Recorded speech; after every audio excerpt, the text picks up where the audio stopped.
नमस्कार दोस्तों, एक नई लर्निंग के साथ हाजिर हूँ और आज की लर्निंग में हम लोग जानने की कोशिश करेंगे एक ऐसी कंपनी जो मी खास करके फिश से रिलेटेड प्रोडक्ट पे कंपनी कामकाज करती है।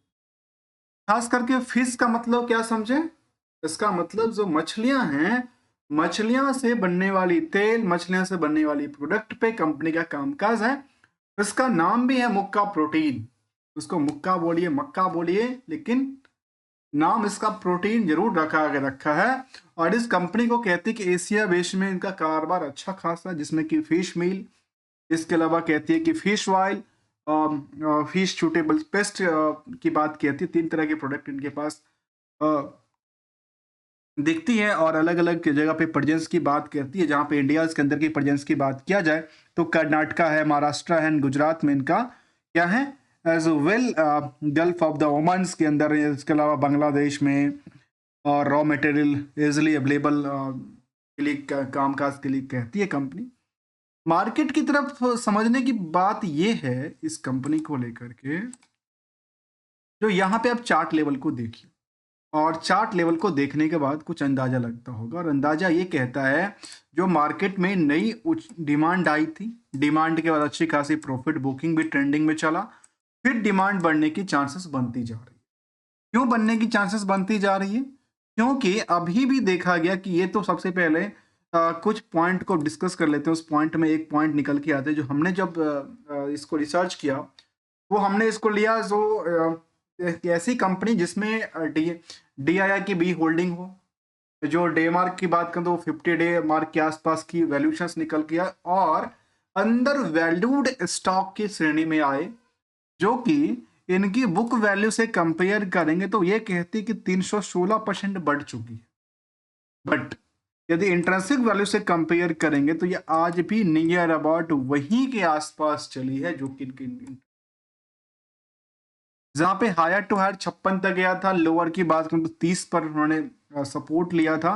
और ये कह सकते हैं कंपैरिजन टू द इंडस्ट्रियल के पी के बेस पे आज भी निवेशकों का इंटरेस्ट है, वो भीड़ कम है इस स्टॉक में, जहां अर्निंग पर शेयर करीब 2 रुपए पर शेयर कमाती है कंपनी। और नंबर ऑफ शेयर कितने हैं? करीब 30 करोड़ के नंबर ऑफ शेयर हैं और मार्केट कैप हो जाती है करीब 1250। 30 करोड़ के नंबर ऑफ शेयर में प्रमोटर के आसपास जो कंट्रोल है, प्रमोटर के हाथ में जो कंट्रोल है, वो 73% से ज्यादा की बात की। अर्निंग पर शेयर के अकॉर्डिंग मार्केट में 28 गुनने की भीड़ है। अर्थात यदि 2 रुपये 1.5 रुपये कमाती है तो उसके हिसाब से सोचिए कितना मार्केट की रेंट हुआ है। जबकि केवल यही बात समझने के लिए नहीं, जहां आरओई 25 से 18% की बात करें, ये बात केवल नहीं समझेंगे क्योंकि इसमें मार्केट में देखिए, यदि कंपैरिजन करते हैं इंडस्ट्रियल के तो आज भी क्या है, काफी खुला खुला सा माहौल है।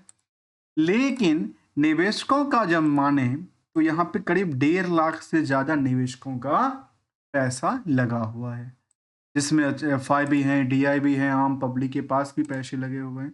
और केवल केवल इतना ही तो नहीं, क्योंकि कोई भी कंपनी कोई भी बिजनेस करती है तो अपनी किस चीज को लेकर करती है, उनको सेल्स को लेकर करती है, उनकी प्रॉफिट को लेकर कहती है और कर्ज को भी देखना चाहिए कि कर्ज कंपनी में क्या डेटाबेस दर्ज करती है। और एशिया स्पेसिफिक 2020 की बात करती है कि हाई ग्रोथ कंपनीज की लिस्ट में ये निकल के आई थी। जहां तक डेट्स का सवाल है तो कंपनी 1.07 की बात कहती है और करंट रेशियो की नंबर में 1.60 की बात की। इनके अकॉर्डिंग क्या इसको हिट तो नहीं कर दिया गया, या इसके अकॉर्डिंग इसको दबा तो नहीं गया है? जहां पे नेट इनकम मार्जिन से लेकर के हम इनकी रिस्क एनालाइज को समझेंगे और समझते हुए एक ट्रेंडिंग आंकड़ा देखने की समझ रखने की कोशिश कर, जहां पे कंपनी का जो कह रही थी हाई नेटवर्थ वाली कंपनी, हाई ग्रोथ वाली कंपनी में जो सितंबर लास्ट कुछ पीरियड का डेटा आया लिस्टिंग के बाद की बात करें तो मार्केट सीधे धराशाही से गिरता जा रहा है, धराशाही से गिरता जा रहा है। और गिरते गिरते इनका सिचुएशन ये हुआ कि पिछले पीरियड से 55% से ज्यादा की सेल्स गिर गई। जो एनुअली डेटा था 24 तक का, वो डेटा सटीक क्या बैठता है, सटीक बैठता है पर लास्ट 2 क्वार्टर की डेटा बेस के अकॉर्डिंग इसमें सिलसिला क्या है, गिरने का सिलसिला बना हुआ। चलिए इनको भी जरा समझने की कोशिश करते हैं। तो नंबर वाइज कंपनी का खुद का कारोबार 126 करोड़, ओवरऑल कारोबार की बात करें तो करीब 150 करोड़ के आसपास आंकड़ा दर्ज करती है। 150 करोड़ के आसपास की आंकड़ा में कंपनी कितनी की प्रॉफिट बुक करती है, करीब 1.5 करोड़ के आसपास। अर्थात नेट प्रॉफिट मार्जिन काफी कम रहा, ऑपरेटिंग प्रॉफिट मार्जिन भी काफी कम दर्ज करती है, जबकि कर्ज इनको लगातार क्या कर रही है, दबाने का काम करती है इनकी प्रॉफिट को। ईयरली ग्रोथ में देखा गया कि इनको लेकर ये दर्ज करते हैं कि 1000 करोड़ से ज्यादा के टर्नओवर क्रिएट कर ली, लेकिन उसमें इनमें पास प्रॉफिटेबिलिटी का आंकड़ा दर्ज नहीं कर। यदि स्टैंडअलोन डेटाबेस के माने तो एनिमल फीड्स को लेकर कंपनी कहती है, यह किस प्रोडक्ट में रखा गया, एनिमल फीड्स को लेकर के, जबकि इसके बेस पे कहती है क्या प्रोडक्ट क्या है, मिस मिस फिश मिल है। तो कहते हैं fish mill is a high nutrient जो कि concentrations given the special advantage of the supplemental in high nutrition dense started diet and the for poultry एक एक्वाकल्चर्स को लेकर कहती है, फिर फिश ऑयल को लेकर कहती है जो serve in the natural remedy for the health problem को लेकर के फिश, फिर कहती है फिश सॉल्यूबल्स पेस्ट को लेकर कहती है। यदि इनको इन पार्टों को देखा जाए जो स्टैंडअलोन डेटाबेस पे निकल के आती है,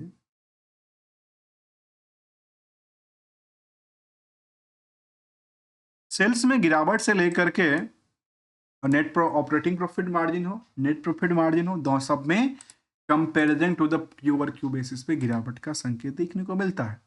लेकिन जब हमने ओवरऑल डेटा समझने की कोशिश किया तो कंपनी 4% ही सेव कर पाती है total turnover as well as the other source.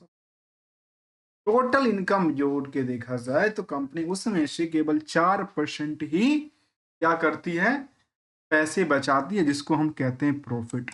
इस 4% के पीछे की कहानियां क्या है, तो रिस्क कितना ही बनाती है वो तो हमें बैलेंस शीट की फिगर ही बताएगी।